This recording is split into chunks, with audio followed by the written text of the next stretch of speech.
안녕하십니까. 혁신농업 스타트 아카데미 도시농업인을 위한 세무회계 강의를 맡게 된 임형민 세무사라고 합니다. 예비 창업자분들께서 복잡하게 느끼실 만한 세법에 대해서 조금이나마 제가 도움을 드리고자 강의를 준비하였습니다. 일단 목차부터 보도록 하겠습니다.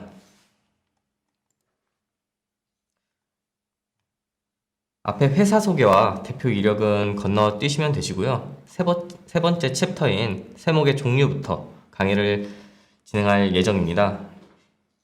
이 챕터에서는 우리가 사업을 진행하면서 가장 자주 마주하게 되는 세 가지 세목을 먼저 공부할 예정입니다. 그 다음으로 사업과 관련된 거래에서 어떠한 증빙을 수취하고 그 증빙을 어떻게 생긴 양식인지 한번 살펴볼 거고요. 그 이후에 전체적인 세무 일정에 대해서 다시 한번 확인해 볼 예정입니다. 여섯 번째 챕터부터는 본격적으로 법에서 정의하고 있는 농업과 농업인의 뜻을 알아볼 거고요. 일곱 번째부터는 농업법인에 대해 알아보도록 하겠습니다. 마지막으로 앞에서 봤던 모든 내용들을 종합하여 농업과 관련된 세금에 대해서 알아보도록 하겠습니다.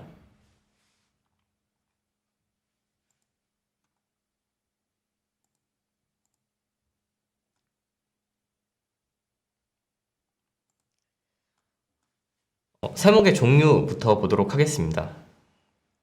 세목의 종류에는 부가가치세, 원천징수세, 소득세가 있습니다.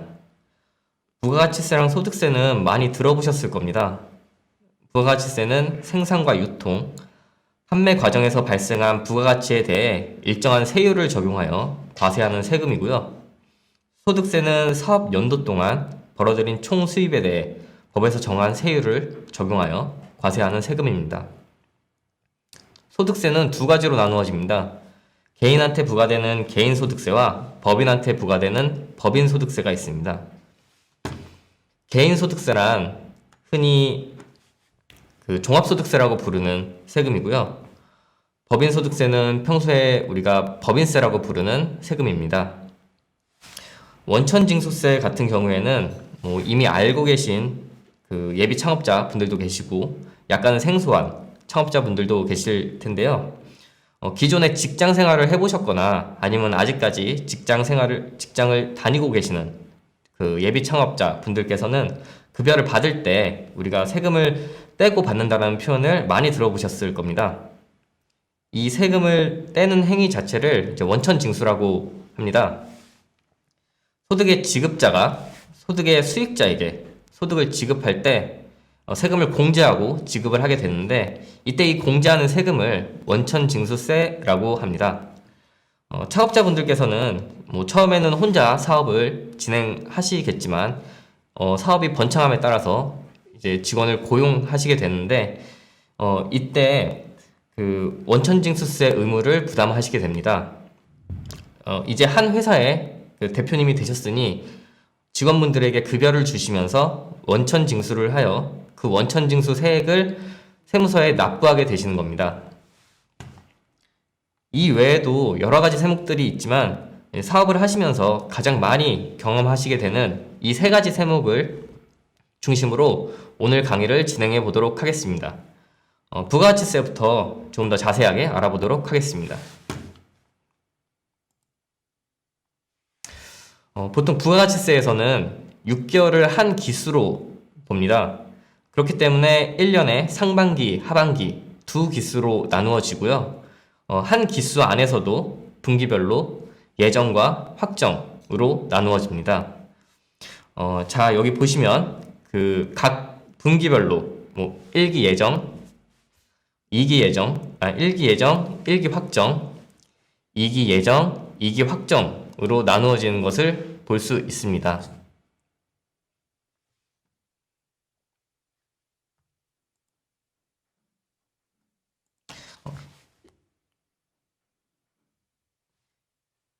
정걸로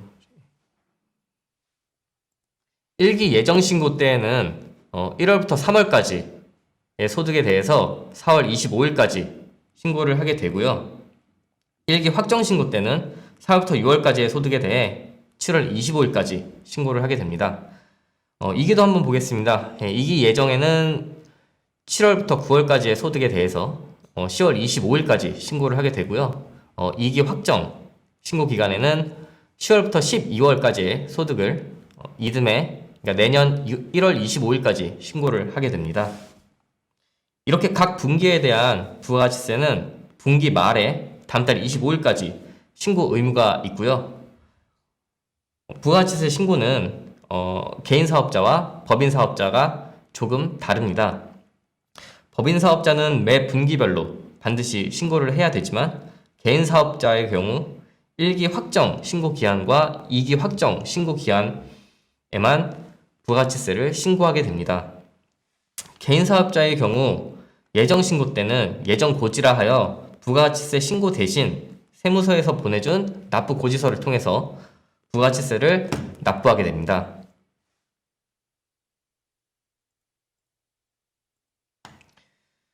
부가가치세의 계산 구조를 간단하게 한번 살펴보도록 하겠습니다. 부가가치세 계산 구조는 매출세액에서 매입세액을 뺀 납부세액을 납부하게 됩니다. 매출세액은 매출액의 10%이고 매입세액은 매입액의 10%라고 보시면 됩니다. 그런데 여기 매입세액 부분을 보시면 그 매입한 금액의 10%와 제가 대략적으로 비슷하다고 등호 표시를 해놓은 것을 보실 수 있는데요. 그 이유는 매입한 금액 중에 이제 부가가치세 공제가 되지 않는 항목들이 존재하기 때문입니다. 예를 들면 사업과 무관한 지출이라든지 아니면 비영업용, 소형 승용차에 대한 지출 같은 경우에는 부가가치세가 공제되지 않습니다. 이와 같이 모든 매입세액이 부가가치세 공제 대상이 아니기 때문에 항상 모든 매입세액의 10%와 부가가치세 공제 가능한 매입세액이 같은 건 아닙니다. 이 점 좀 유의해서 신고를 하셔야 될 것 같고요. 지금 보시는 이 계산 구조는 정말 간략하게 표현한 계산 구조이고요.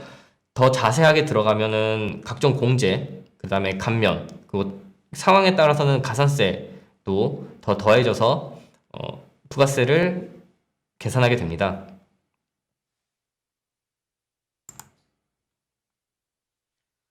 소득세를 한번 보도록 하겠습니다. 법인 소득세 신고 기간은 사업연도 종료일로부터 3개월 내입니다. 그렇다면 사업연도는 어떻게 될까요? 법인의 사업연도는 법령 또는 정관에 정한 사업연도를 우선으로 하고요. 만약에 정관에 정함이 없는 경우에는 1월 1일부터 12월 31일까지로 그 사업연도를 정하고 있습니다.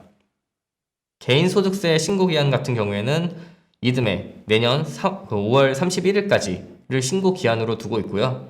예를 들면 2020년도에 대한 개인소득세 신고기한은 2021년도 5월 31일까지가 신고기한이 되는 것입니다. 그리고 개인사업자 중 성실신고에 대상하는 성실신고 사업자인 경우에는 한 달 정도의 기간을 더 주어서 이듬해 6월 30일까지 신고 의무가 있습니다.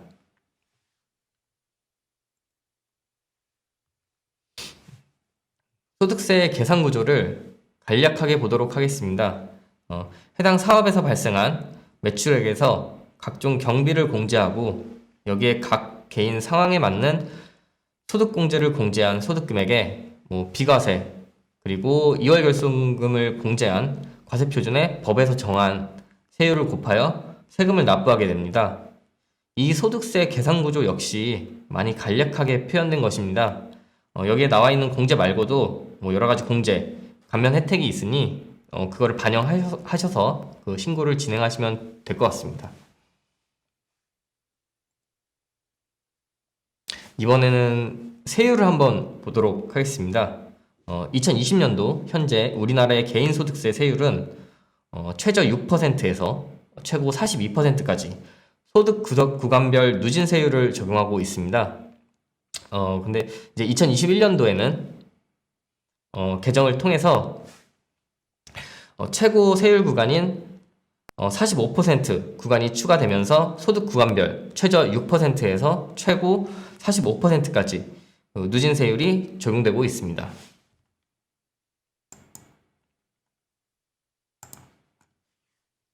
법인세 세율을 한번 살펴보도록 하겠습니다.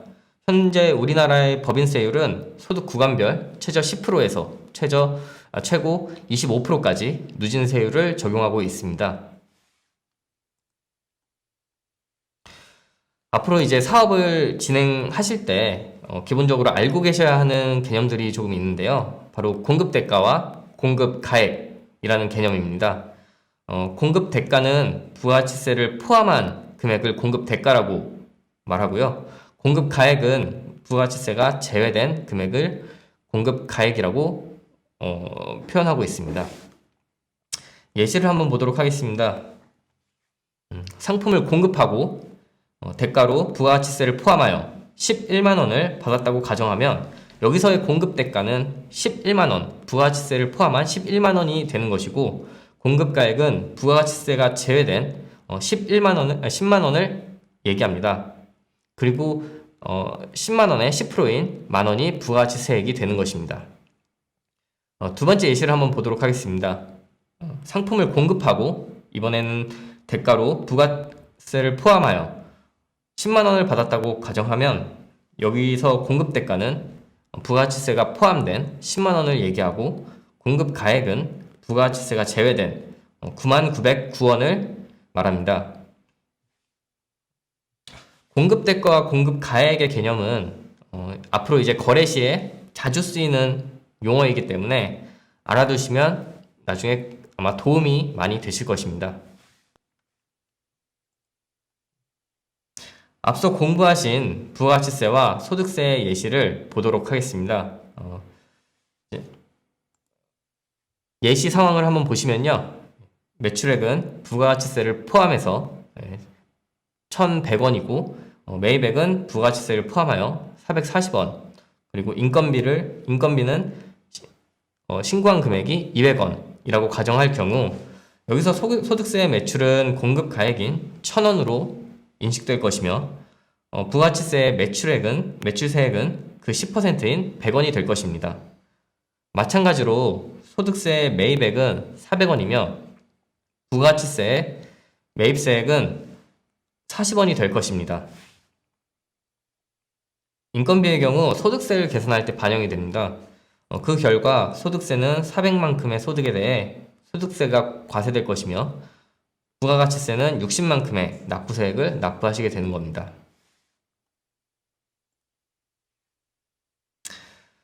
원천징수세를 한번 보도록 하겠습니다. 아까 제가 한번 설명드렸듯이 소득의 지급자가 수익자에게 소득을 지급할 때 공제하는 세금이라고 말씀드렸는데요.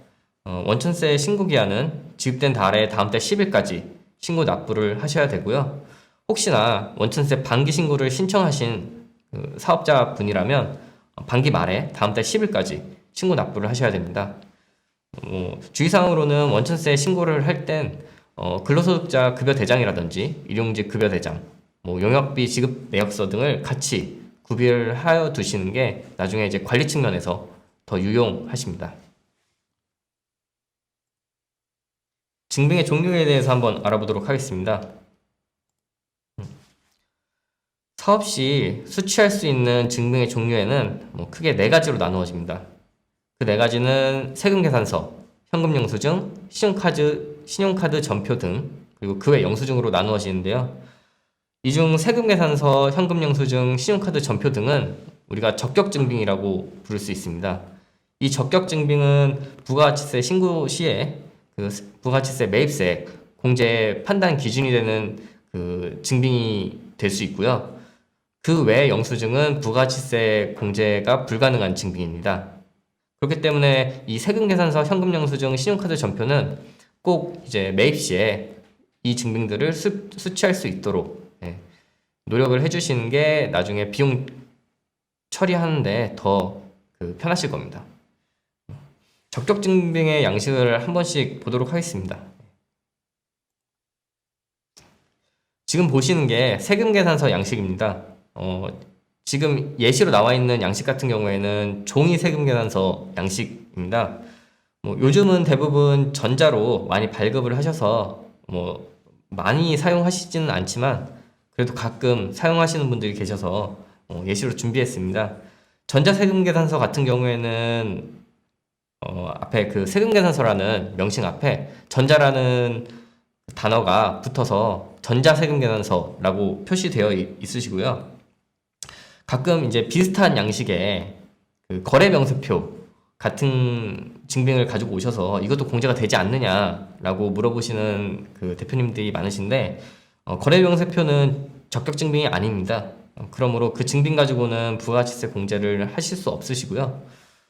종이로 세금계산서를 받으시는 경우에는 꼭 잘 보관하고 있으시다가 부가가치세 신고 시에 누락하시지 마시고 잘 반영해서 신고를 하셔야 됩니다. 전자세금계산서 같은 경우에는 국세청에 자동으로 등록이 되기 때문에 누락되는 경우가 적은데, 종이세금계산서 같은 경우에는 뭐 시간이 지남에 따라서 뭐 분실을 하시거나 아니면은 그 신고 시에도 이제 그 있는 경우가 조금 있으시기 때문에 누락하시는 경우가 많습니다. 그렇기 때문에 꼭 잘 챙겨 두셔야 합니다. 왼쪽은 이제 신용카드 매출 전표이고요. 오른쪽은 현금 영수증 매출 전표입니다. 매입 시 신용카드 전표나 현금 영수증을 발급받으시면 위와 같은 양식으로 받으실 수 있으시고요. 업체마다 이제 그 단말기 업체마다 양식은 조금씩 다르긴 한데, 기본적으로 신용카드 전표, 그다음에 현금 영수증 전표라는 것이 표시되어 있습니다. 현금 영수증을 발급받으실 때는 사업자 지출 증빙용으로 꼭 발급받으셔야 뭐 비용 처리가 가능하시고요. 위에 보시면 그 신용카드 매출 전표, 그리고 현금 영수증 매출 전표라고 그 표시되어 있는데, 가끔 이제 대표님들께서 본인들은 이제 매입을 했는데 왜 매출이라고 영수증에 표시가 되냐라고 질문들 가끔 하세요. 예. 근데 그 위에 전표들은 매출자가 이제 매입자에게 발급을 하는 것이고, 대표님들께서의 매입이 매출자 입장에서는 매출이기 때문에 매출자가 발급할 때는 매출로 표시되어 이제 발급이 되는 것입니다. 비용 처리에는 아무 문제가 없으니까요. 잘 이제 보관해 두시면 되실 것 같습니다. 연간 세무 일정을 한번 보도록 하겠습니다. 이렇게 1월, 4월, 7월, 10월 이렇게 각 분기마다 부가가치세 신고가 있습니다. 1월과 7월에는 법인과 개인사업자 모두 신고 의무가 있습니다. 그리고 4월과 10월에는 법인만 신고 의무가 있고요. 개인사업자는 아까 제가 말씀드렸듯이 예정 고지로 부가가치세를 납부하시게 됩니다. 5월에는 종합소득세 신고가 있습니다. 아까 또 제가 말씀드렸듯이 성실 신고 사업자인 경우에는 6월 30일까지 신고 의무가 있습니다. 인건비, 급여, 원천징수세 신고는 매월, 그리고 반기 신청을 한 경우에는 반기마다 있습니다. 개인 사업자 중 면세 사업자인 경우에는 매년 2월 10일까지 사업장 현황 신고라는 그 신고 의무가 있습니다. 1년에 한 번 그 면세 사업에 대한 면세 수입에 대한 사업장 현황 신고를 하셔야 됩니다. 면세 사업자의 경우에는 따로 부가가치세 신고 의무가 없기 때문에 이 사업장 현황 신고를 대신하여 하신다고 생각하시면 될 것 같습니다. 주요 세무 신고 일정을 한번 훑어보도록 하겠습니다. 매월 반기 직원 급여 신고는 이제 매월 또는 이제 반기에 있기 때문에 연간 12회, 그 다음에 반기 같은 경우에는 2회 정도 신고를 하셔야 되시고요. 그 다음에 대표님이 되셨기 때문에 이제 정규직 근로자에 대한 연말정산을 또 실시하셔야 됩니다.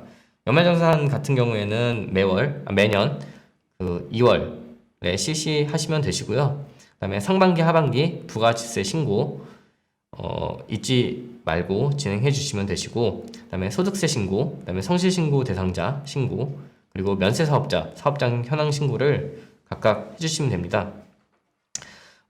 그 외에 이제 자잘한 제출 의무를 보시면요, 분기별로 이제 일용직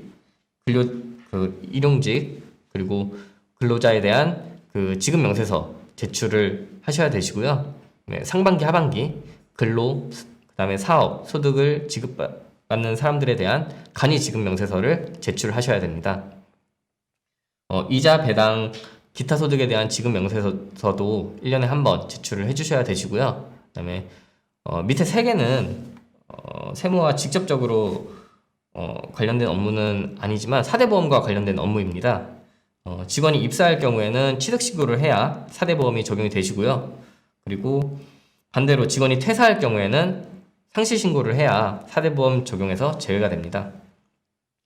일용직 근로자에 대해서도 공단에 근로내용 확인신고서를 제출하게 되어 있습니다. 여기까지는 이제 세법에 대한 저희가 기본 지식을 한번 이렇게 전체적으로 본 내용이고요. 본격적으로 이제 농업과 농업인에 대해 알아보도록 하겠습니다.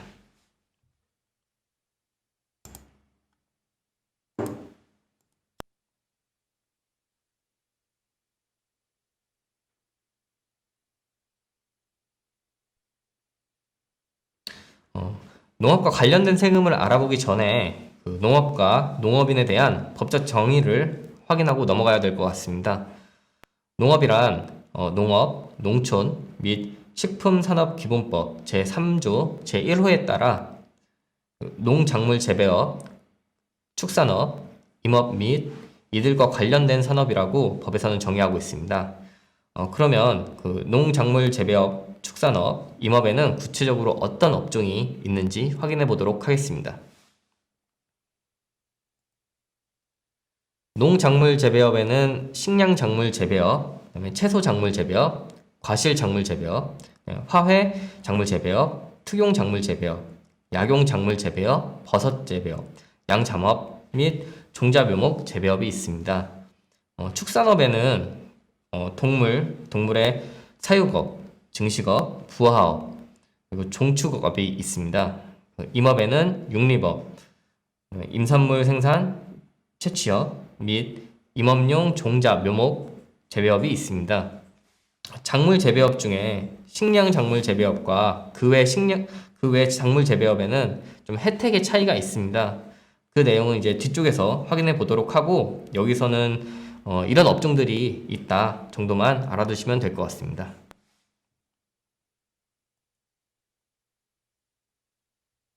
농업인에 대해 알아보도록 하겠습니다. 법에서는 농업인을 다음과 같이 정의하고 있습니다. 농업, 농촌 및 식품산업기본법 제3조 제2호에 따른 요건 중 하나를 만족하는 사람이라고 정의를 하고 있습니다. 그럼 그 요건들이 무엇인지 한번 알아보도록 하겠습니다.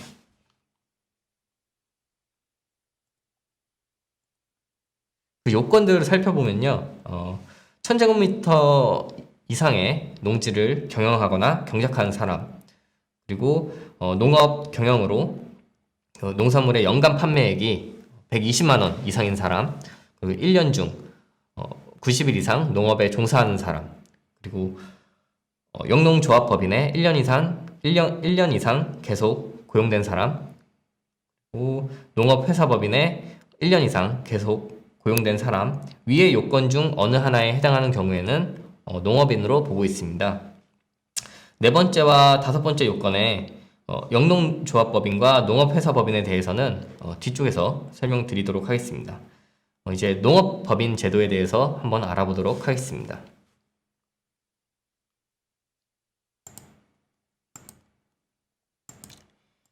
이제 개인사업자 신분으로 농업을 영위하시다가 사업이 번창함에 따라서 인력 수급과 자본 조달에 있어서 좀 제한적인 부분이 있을 수 있습니다. 이런 문제 해결과 국가의 기초산업인 그 농업의 경쟁력을 높이기 위해 농업법인 제도가 도입되었습니다. 농업법인 제도에 대해 한번 보시면요. 농업법인 제도란 농업 관련 업종에 대해 시장 개방 등 변화하는 농업 환경에서의 시장 경쟁력을 키우고 조직화, 규모화를 통한 생산성 향상을 위해 도입된 제도입니다. 농업법인은 농업부의 경영 및 부대 사업과 농산물의 유통, 가공, 수출, 판매 등을 목적으로 설립 가능하시고요. 그다음에 설립 요건과 운영 방식 등에 따라서 영농조합법인과 농업회사법인으로 구분이 됩니다. 농업법인은 농업회사법인과 영농조합법인으로 나누어지고요. 이제 농업회사법인에 대해서 한번 알아보도록 하겠습니다. 농업법인 중 이제 농업회사법인은 농업의 경영이나 농산물의 유통, 가공, 판매를 기업적으로 하거나 아니면 농업인의 농작업을 대행하기 위해 농업인 또는 농업 생산단체가 총 출자금의 10% 이상을 출자하여 설립할 수 있습니다. 농업회사법인의 설립 형태는 한명회사, 합자회사, 주식회사, 유한회사, 유한책임회사 이렇게 총 5가지가 있고요. 이 중에서 보통 주식회사의 형태로 많이 설립을 하시고 있습니다.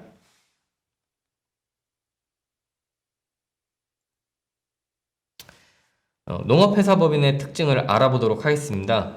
장점으로는 법인으로서 대외적 신뢰도가 상승할 수 있고요. 비농업인의 그 사업 참여 시 비농업인도 의결권을 가질 수가 있습니다. 법인이다 보니까 또 자본 조달이 용이한 편이 있고요. 또한 지분율대로 의결권을 가지고 있기 때문에 의사결정의 속도가 굉장히 빠릅니다. 그 외에 장점으로는 그 농업인이 혼자 1인 설립이 가능하다는 점이 있고요. 이제 비교해서 보실 영농조합법인인 경우에는 그 농업인이 5인 이상이어야 설립이 가능합니다. 그래서 영농조합법인에 비해서는 농업회사법인이 1인 설립도 가능하니까 설립이 용이하다라는 장점이 있고요. 뒤에 그 단점으로는 영농조합법인에 비해서 비농업인의 경영 참여가 많아질 경우 그로 인한 전문성이 낮아질 가능성이 있습니다. 또한 기술 유출의 가능성도 있고요.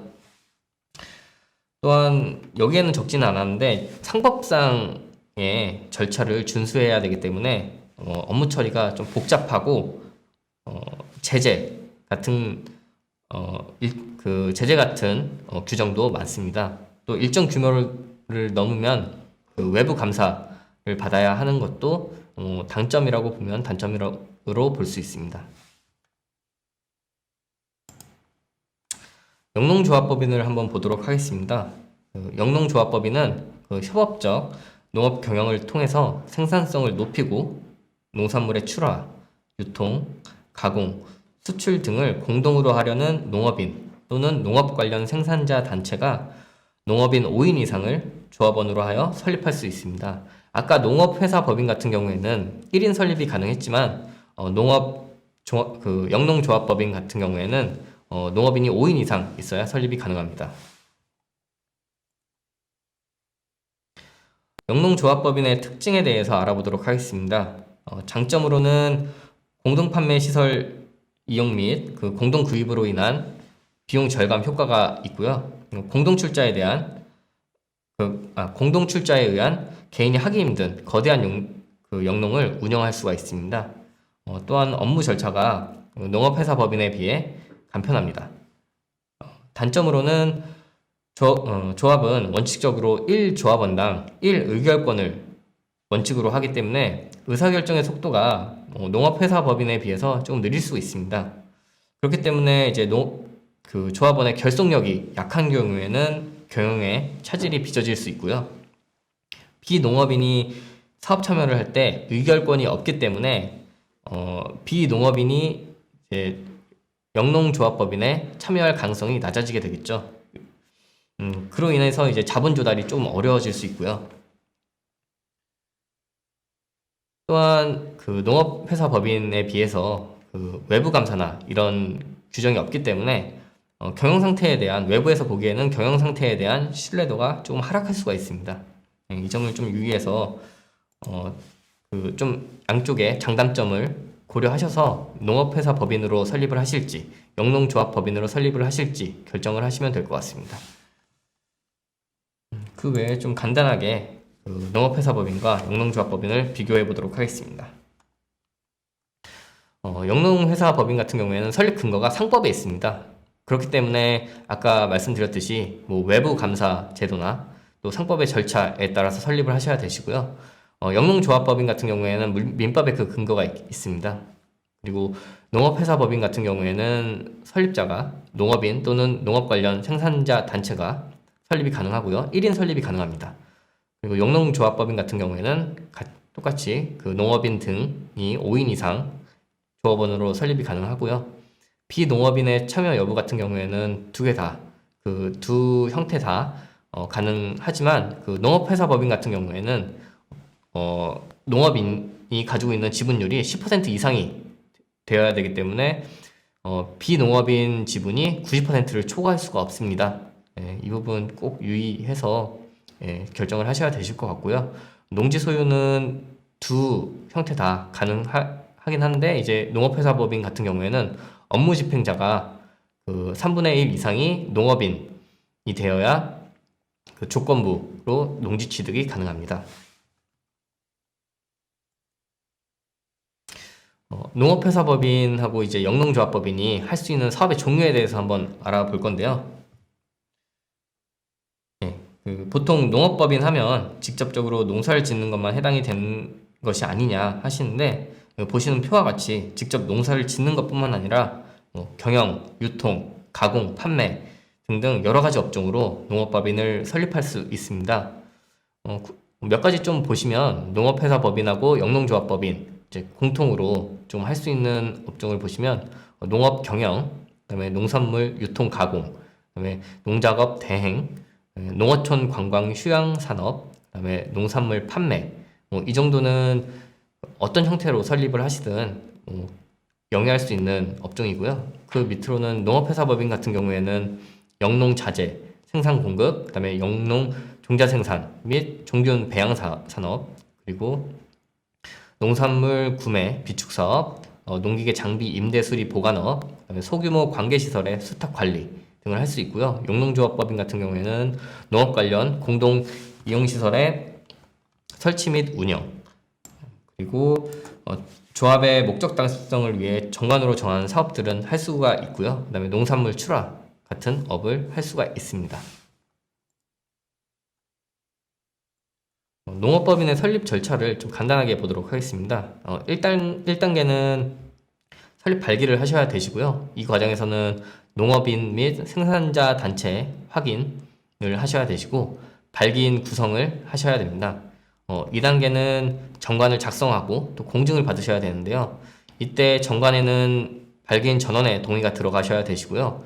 공증은 꼭 받으셔야 하는데 이제 규모에 따라서 설립하시려는 법인의 규모에 따라서 자본금 10억 원 이하의 법인은 공증은 선택적으로 하실 수 있으실 것 같습니다. 그리고 3단계는 사업 모집을 하셔야 됩니다.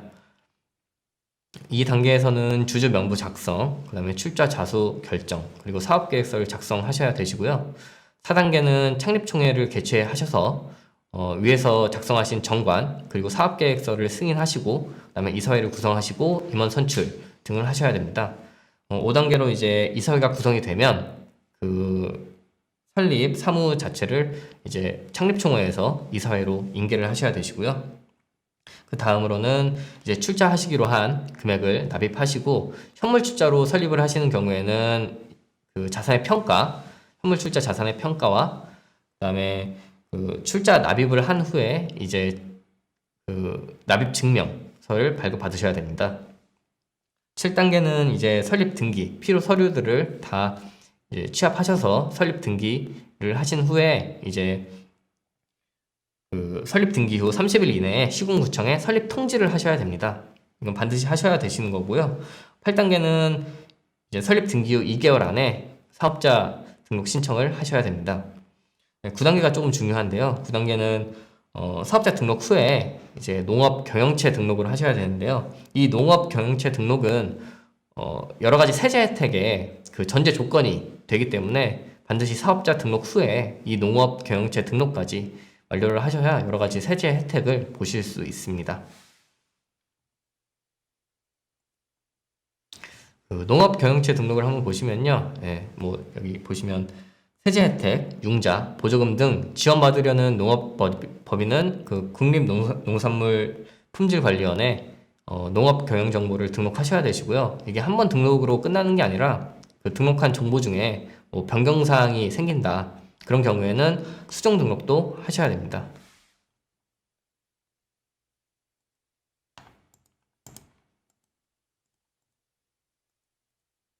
네, 이제 본격적으로 농업 관련 세금에 대해서 알아보도록 하겠습니다. 세금의 종류에는 뭐 여러 가지 있지만 오늘은 농업과 관련된 세금에 한정해서 진행해 보려고 합니다. 위에서부터 보시면 부가가치세, 그리고 개인소득세, 법인소득세, 취득세, 등록면허세, 재산세 이렇게 보실 거고요. 개인소득세 중에서는 사업소득, 그리고 배당소득, 양도소득에 대한 세제 혜택을 공부하실 예정입니다. 부가가치세부터 보도록 하겠습니다. 부가가치세란 아까 제가 잠깐 설명드렸듯이 물건과 서비스가 생산, 가공, 판매되는 모든 단계에서 추가로 생긴 부가가치세에 대해서 이제 부과하는 세금이고요. 즉 매출액에 부과된 세액, 매출세액에서 원자재 매입 시에 부과되어 있던 세액, 매입세액을 공제한 만큼 납부하는 것입니다. 이제 사업자의 분류도 한번 알아두시면 좋으신데요. 사업자는 개인 사업자와 법인 사업자로 나누어집니다. 그리고 개인 사업자, 법인 사업자는 각각 과세 사업자, 면세 사업자로 나누어지고요. 개인 과세 사업자 같은 경우에는 또 일반 과세자와 간이 과세자로 나누어집니다.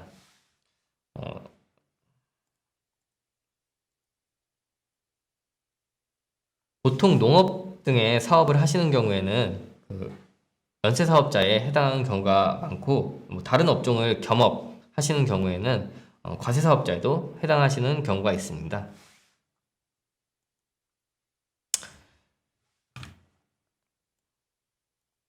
면세와 영세율의 개념에 대해서 이제 조금 아셔야 되는데요. 면세와 영세율의 정의는 다음과 같습니다. 특정한 재화 또는 용역의 공급에 대하여 부가가치세 납세 의무를 면세하는 제도가 면세이고요. 보통 국민 생활에 꼭 필요한 농수산물과 1차 가공을 거친 식료품은 부가가치세가 면세가 됩니다. 영세율을 한번 보실 텐데요. 영세율이란 세율을 0%로 하는 것으로 매출세액은 0원으로 부가가치세를 납부하지 않아도 되고 원자재 매입액에 대해서 이제 매입세액은 전액 환급받을 수 있는 제도입니다.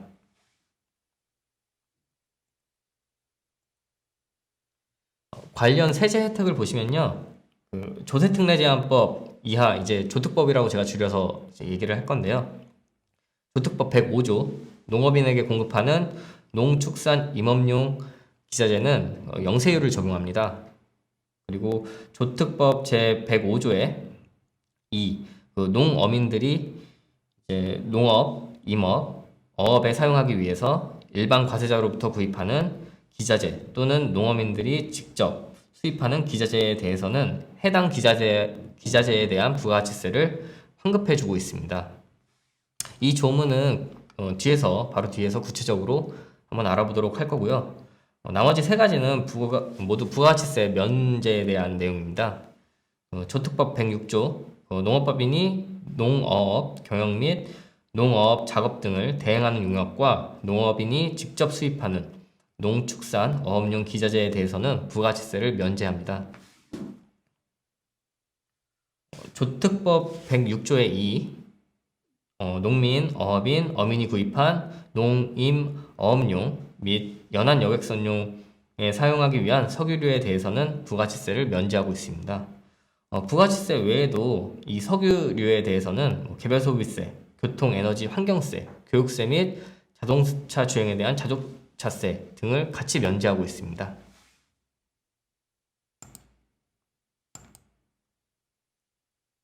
이제 그 기자재에 대한 환급 규정에 대해서 조금 더 자세하게 알아볼 건데요. 조세특례제한법 제 105조의 2 내용을 다시 한번 보시면 농어민 등이 농업, 임업, 어업에 사용하기 위해서 일반 과세자로부터 구입하는 기자재 또는 농어민들이 직접 수입하는 기자재에 대해 해당 기자재의 부가가치세액을 사후 환급해주고 있습니다. 대상 기자재는 따로 다른 규정에 이제 명시하고 있는데요. 농축산, 임어업용 기자재 및 석유유에 대한 부가가치세 영세율 및 면세 적용 등에 관한 특례 규정 제7조 별표 5, 6에 이제 환급 신청이 가능한 농임업용 기자재와 어업용 기자재를 따로 명시하고 있습니다. 뭐 간단하게 그 내용들을 보시면 우선 이제 농임업용 기자재를 한번 보시면 농임업용 필름 그리고 그 부속 자재, 농임업용 파이프, 그다음에 농임업용 포장 상자 해서 쭉쭉쭉 한 60가지 정도가 나열되어 있고요. 마지막에는 농업용 제습기가 나열되어 있습니다. 너무 길어서 제가 다 못 가지고 온 내용이고요. 이거는 관련 그 조항 이제 내용 찾아보시면은 전부 이제 확인하실 수가 있습니다. 이번에 이제 어업용 기자재도 잠깐 보도록 하겠습니다. 양어장용 필름, 양어장용 파이프, 그다음에 어상자, 파이어로프, 어업용 발전기 등등이 있고요. 마지막에는 굴 양식용 가리비 껍데기까지 이렇게 그 어업용 기자재에 대해서 환급을 해주고 있습니다.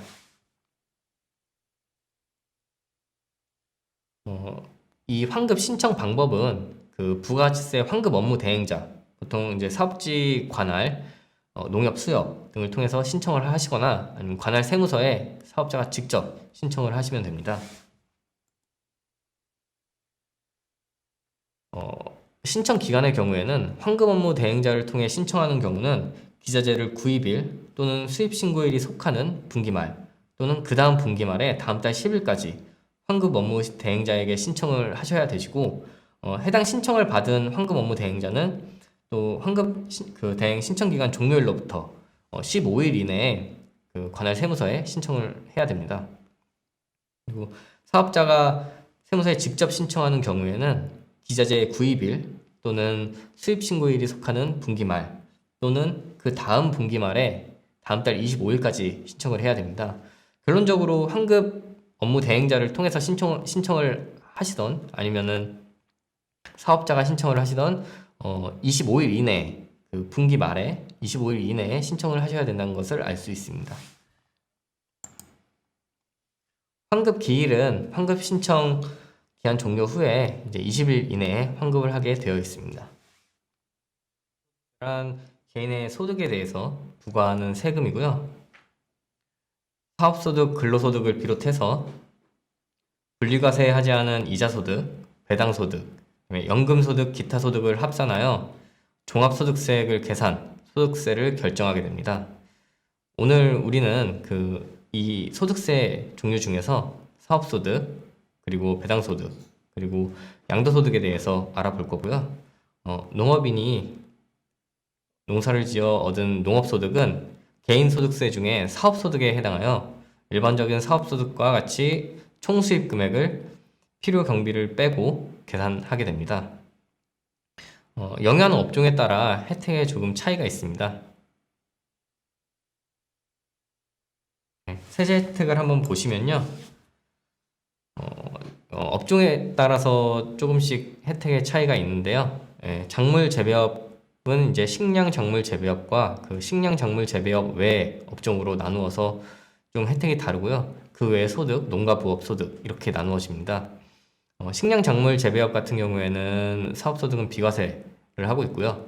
식량 작물 재배업 외 작물 재배업 같은 경우에는 연간 수입 금액 10억 원 이하의 소득 금액 분까지 비과세를 합니다. 그 외 소득은 과세이고요. 그리고 농가 부업 소득 같은 경우에는 연간 소득 금액 3천만 원 이하까지 비과세를 하고 있습니다. 여기 식량 작물 재배업 외에 이제 과세 여부 보시면 연간 수입 금액 10억 원 이하 소득 금액 분까지 비과세입니다. 이게 수입 금액이 혹시나 10억 원이 초과하는 일이 발생한다면 소득 금액을 기준으로 해서 수입 금액 10억 원 초과하는 금액과 이제 10억 원 이하의 금액을 안분해서 소득 금액을 결정해 주셔야 됩니다. 그 외에 이제 작물 재배업이나 축산업을 경영하는 일반 중소기업 사업자 같은 경우에는 중소기업 특별 감면 세액을 적용하여 소득세를 15%에서 30% 정도 감면 받을 수 있습니다.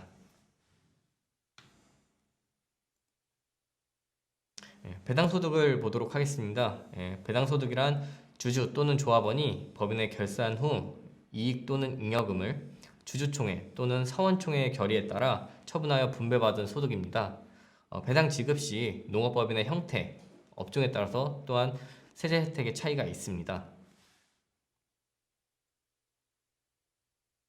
농업회사 법인부터 보시면요, 작물 재배업 중에 식량 작물 재배업에 대한 배당은 배당소득세 전액 비과세를 하고 있고요. 식량 작물 재배업 외에 다른 작물 재배업 같은 경우에는 분리과세를 적용하고 있습니다. 농산물 유통, 가공, 부대사업 같은 경우에는 분리과세를 적용하고 있고요. 그 외의 소득은 종합소득세에 합산해서 과세를 하고 있습니다. 영농조합법인을 한번 보도록 하겠습니다. 작물 재배업 중에 이제 식량 작물 재배업, 그리고 식량 작물 재배업 외에 작물 재배업 중에 법인세 감면 대상이 되는 소득에 대해서는 배당소득세를 비과세하고 있고요.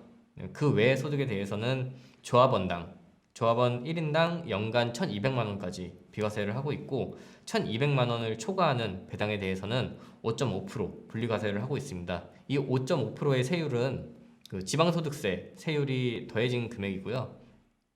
원래는 배당소득세 5% 분리과세에 지방소득세 10%, 5%의 10%, 0.5%를 합산하여 5.5% 분리과세를 적용하게 됩니다.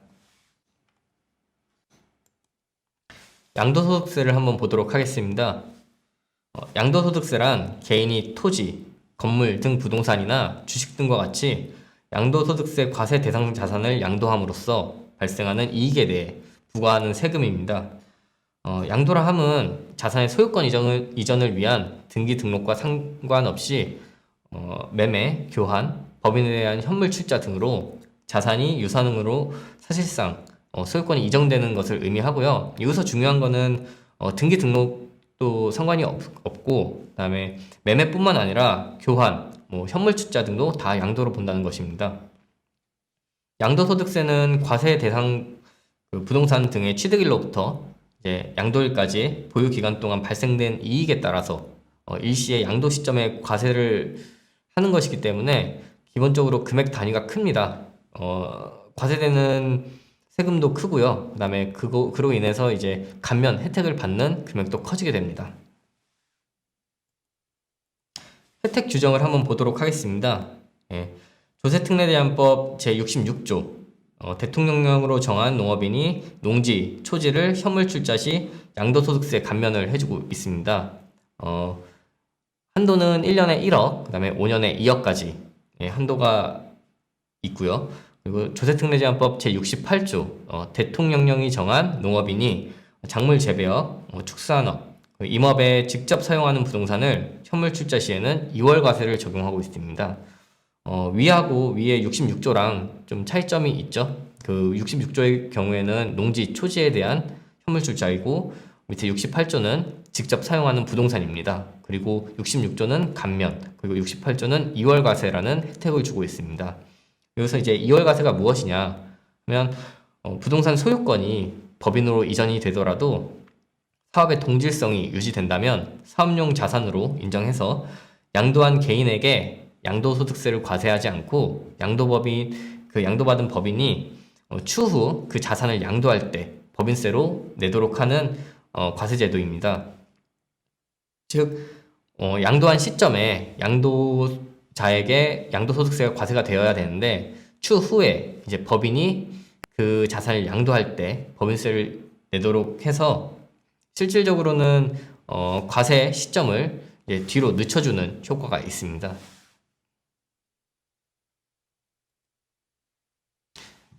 이제 앞에 보셨던 그 두 가지 혜택을 좀 더 자세하게 볼 건데요. 일단 제66조 농지 초지에 대한 현물 출자 양도소득세 감면을 보시면 내용은 농업인이 2021년도 12월 31일 이전에 농지 초지를 농업법인에 현물 출자함으로써 발생하는 소득에 대해서 양도소득세의 100분의 100에 상당하는 세액을 감면하고 있습니다. 100분의 100이라 하면 100%입니다. 양도소득세 감면 혜택을 받기 위해서는 반드시 농업경영체 등록이 필수인데요. 제가 아까 앞서서 그 설립 과정에서 말씀드렸듯이 농업경영체 등록을 하셔야 이런 세제 혜택들을 받으실 수 있습니다. 농업인의 그럼 앞에서 보신 그 대통령령으로 정하는 농업인의 요건과 그다음에 농지의 요건을 한번 보도록 하겠습니다. 농업인의 요건은 농업, 농촌 및 식품산업기본법 제3조 제2호에 따른 농업인으로 현물 출자하는 농지, 초지 또는 부동산이 소재하는 시군구, 그와 연접한 시군구 또는 해당 농지로부터 직선거리 30km 이내에 거주를 하시면서 4년 이상 직접 농지를 경작한 그 농업인에 대해서 이 감면 혜택을 주고 있고요. 농지의 요건은 전 답으로서 직접 공부상의 지목과 상관없이 실제로 경작에 사용하는 토지와 그 경작에 직접 필요한 농막, 퇴비사, 양수장, 지소, 농로, 수로 등에 사용되는 토지를 포함하고 있습니다. 이때 이제 실질적으로 농지에 사용하였다는 사실관계는 현물 출자를 하는 현물 출자자가 증명을 해야 되고 있습니다. 네, 이런 감면 규정들에는 이제 사후 관리 규정이 존재하는데요. 이 감면의 혜택의 취지와 다르게 사용되었다 하는 경우에는 그 혜택을 주었던 감면 세액들을 추징하고 있습니다. 추징 규정을 한번 보시면요. 현물 출자 전 작용하였던 기간과 현물 출자 후 출자 지분 양도시까지의 기간을 합한 기간이 8년 미만인 경우에 하나요. 양도소득세를 감면받은 자가 출자 지분을 출자일로부터 3년 이내에 다른 사람한테 양도하는 경우, 그 감면받았던 세액을 추징하고 있고요.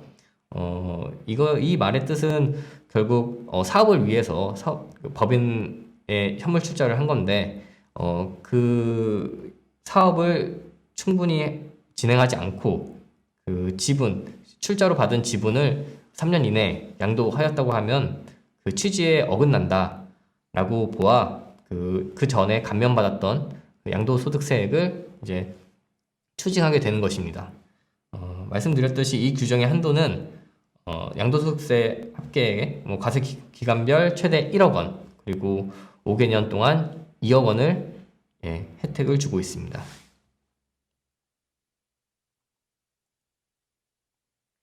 이번엔 그 두 번째 규정인 조세특례제한법 제68조 직접 그 사업용 부동산에 대한 현물 출자 2월 과세 규정에 대해서 보도록 하겠습니다. 농업인이 2021년 12월 31일 이전에 농업법인의 농작물 재배업, 그다음에 축산업, 임업에 직접 사용되는 부동산을 현물 출자하는 경우에는 2월 과세를 적용합니다. 양도소득세 혜택을 받기 위해서는 역시나 반드시 농업경영체 등록이 필수이고요.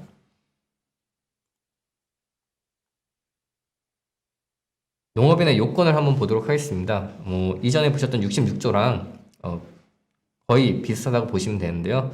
농업, 농촌 및 식품산업기본법 제3조 제2호에 따른 농업인으로 현물 출자하는 농지 등이 소재하는 시군구, 그와 연접한 시군구, 그리고 해당 농지로부터 직선거리 30km 이내에 거주하면서 그 직접 4년 이상 직접 경작한 자가 아니라 이용한 자겠죠.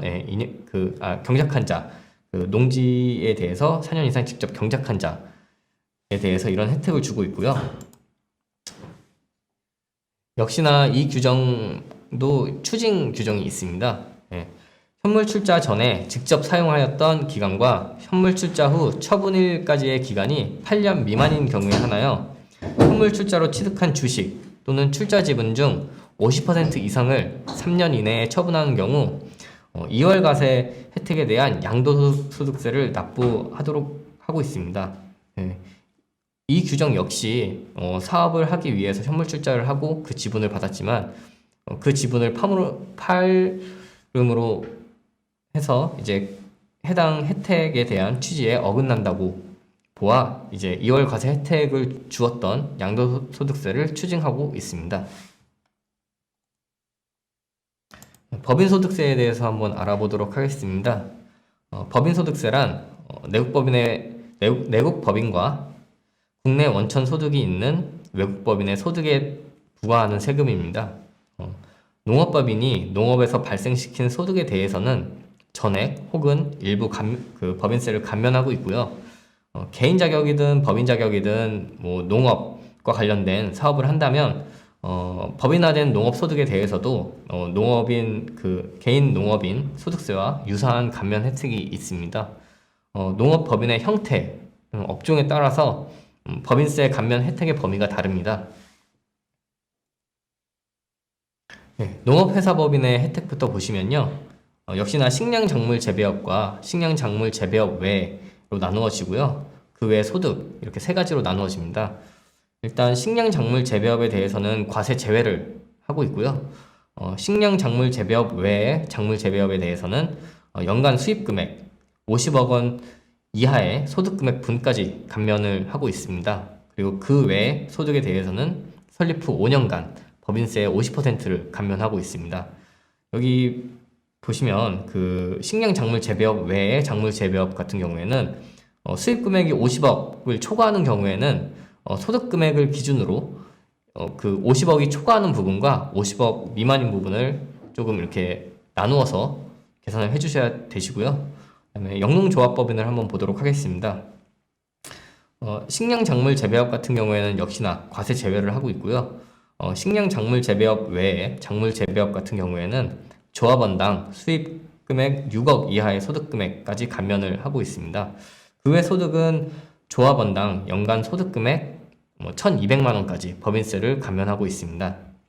역시나 식량작물 재배업 외의 작물 재배업에 대해서는 수익금액 6억을 기준으로 해서 소득금액 기준으로 6억 초과하는 분과 그 다음에 6억 이하의 분을 좀 안분해서 계산하셔야 될 것 같습니다.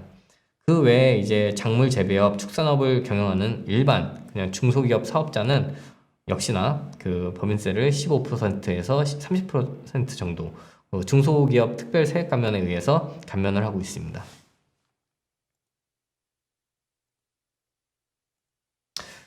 그 외의 세제 혜택에 대해서 이제 알아보도록 하겠습니다. 크게 구분을 지어보면 이제 취득세에 대한 혜택, 그 다음에 등록 면허세에 대한 혜택, 그 다음에 재산세에 대한 혜택이 있는데요. 취득세에 대한 혜택부터 좀 보시면 이제 지방세 특례제한법 제11조에 영농에 사용하기 위해 설립일로부터 2년 이내, 청년농업법인인 경우에는 4년 이내이고요. 취득한 부동산에 대한 취득세를 75% 감면하고 있습니다. 또한 영농, 유통, 가공에 사용하기 위해서 취득한 부동산 같은 경우에는 취득세 50%를 감면하고 있습니다. 등록면허세를 한번 보시면 이제 지방세 특례제한법 제10조, 11조에 보시면 영농, 그 다음에 영림, 가축 사육, 양식, 어획 등에 직접 사용하는 사업소에 대해서는 그 주민세 제3분 및 종업원분을 면제하고 있고요. 법인 설립 등기 시 자본금에 대한 등록면허세를 면제하고 있습니다. 재산세를 한번 보시면요. 지방세 특례제한법 제11조에 규정을 하고 있고요.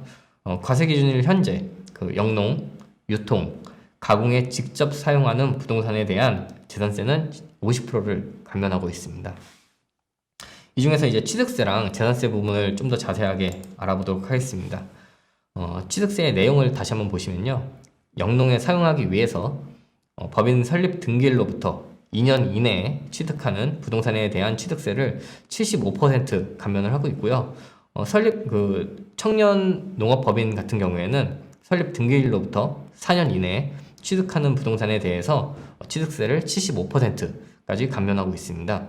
또한 영농, 유통, 가공에 직접 사용하기 위해서 취득하는 부동산에 대해서는 50% 감면을 해주고 있습니다. 역시나 이 취득세에 대한 감면 규정도 아까 보셨던 그 양도소득세에 대한 그 혜택처럼 그 사후관리 추징 규정이 있습니다. 추징 규정을 한번 보면요.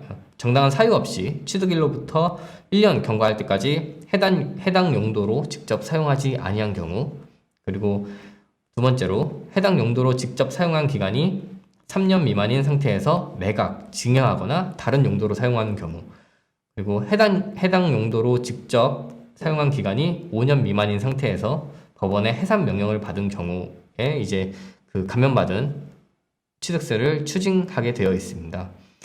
이 말은 역시나 사업용으로 산 그 부동산에 대해서 이제 감면 혜택을 주는 것이기 때문에 사업에 사용하지 않는다 라고 하면은 이제 그 취지와 반하는 것이기 때문에 그 감면된 세액을 추징하는 것입니다.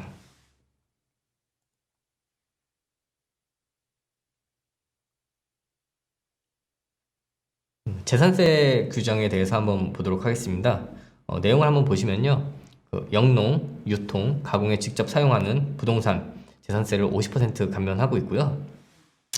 역시나 그 재산세도 추징 규정이 있습니다. 예, 정당한 사유 없이 취득일로부터 1년이 경과할 때까지 해당 용도로 직접 사용하지 아니하는 경우, 그리고 해당 용도로 직접 사용한 기간이 3년 미만인 상태에서 매각, 증여하거나 다른 용도로 사용하는 경우, 그다음에 해당 용도로 직접 사용한 기간이 5년 미만인 상태에서 법원의 해산 명령을 받은 경우, 이렇게 세 가지 경우에 대해서 역시나 사업에 직접 사용하지 않는다고 보아서 그 취지에 반한다 라고 판단을 해서 이제 추징을 하게 됩니다.